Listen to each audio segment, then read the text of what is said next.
మత్తయి సువార్త మొదటి అధ్యాయము. అబ్రహాము కుమారుడగు దావీదు కుమారుడైన యేసుక్రీస్తు వంశావళి. అబ్రహాము ఇస్సాకును కనెను, ఇస్సాకు యాకోబును కనెను, యాకోబు యూదాను అతని అన్నదమ్ములను కనెను, యూదా తామారునందు పెరెసును జెరహును కనెను, పెరెసు ఎస్రోమును కనెను, ఎస్రోము ఆరామును కనెను, ఆరాము అమ్మినాదాబును కనెను, అమ్మినాదాబు నయస్సోనును కనెను, నయస్సోను షల్మానును కనెను, షల్మాను రాహాబునందు బోయజును కనెను, బోయజు రూతునందు ఓబేదును కనెను, ఓబేదు యెషయిని కనెను, యెషయి రాజైన దావీదును కనెను.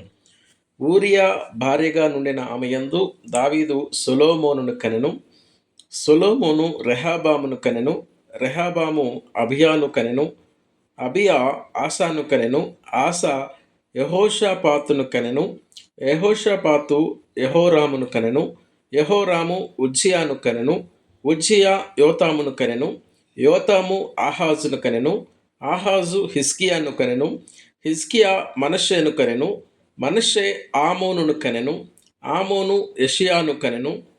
యూదులు బబులోనుకు కొనిపోబడిన కాలములో యెషయా యెకొన్యాను అతని సహోదరులను కనెను.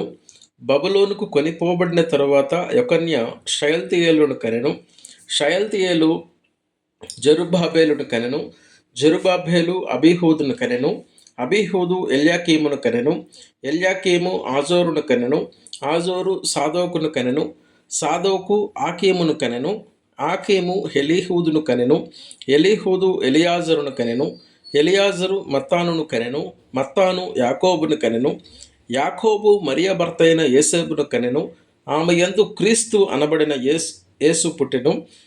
ఇటుల అబ్రహాము మొదలుకొని దావీదు వరకు తరములన్నీ 14 తరములు. దావీదు మొదలుకొని యూదులు బబులోనుకు కొనిపోబడిన కాలం వరకు 14 తరములు. బబులోనుకు కొనిపోబడినది మొదలుకొని క్రీస్తు వరకు 14 తరములు. యేసు క్రీస్తు జనన విధం ఎట్లనగా, ఆయన తల్లి అయిన మరియ యేసేపునకు ప్రదానము చేయబడిన తరువాత వారేకము కాక మునుపు ఆమె పరిశుద్ధాత్మ వలన గర్భవతిగా ఉండెను. ఆమె భర్త అయిన యేసేపు నీతిమంతుడై ఉండి ఆమెను అవమానపరచనొల్లక రహస్యముగా ఆమెను విడనాడ ఉద్దేశించెను. అతడు ఈ సంగతులను గూర్చి ఆలోచించుకొనుచుండగా, ఇదిగో ప్రభువు దూత స్వప్నమందు అతనికి ప్రత్యక్షమై, దావీదు కుమారుడైన యేసేపు, నీ భార్య అయిన మరియను చేర్చుకొనుటకు భయపడకుము. ఆమె గర్భము ధరించినది, పరిశుద్ధాత్మ వలన కలిగినది. ఆమె ఒక కుమారుని కనును. తన ప్రజలను వారి పాపముల నుండి ఆయనే రక్షించును గనుక ఆయనకు యేసు అను పేరు పెట్టుదువు అనెను. ఇదిగో కన్యక గర్భవతివై కుమారుని కనును, ఆయనకు ఇమ్మానుయేలుని పేరు పెట్టుదురు అని ప్రభువు తన ప్రవక్త ద్వారా పలికిన మాట నెరవేరునట్లు ఇదంతయు జరిగెను. ఇశ్రాయేలునకు పేరునకు భాషాంతరమున దేవుడు మనకు తోడు అని అర్థము. యేసేపు నిద్ర మేల్కొని ప్రభువు దూత తనకు ఆజ్ఞాపించిన ప్రకారము తన భార్యను చేర్చుకొని ఆమె కుమారుని కను వరకు ఆమెను ఎరగకుండెను. అతడు ఆ కుమారునికి యేసు అను పేరు పెట్టెను.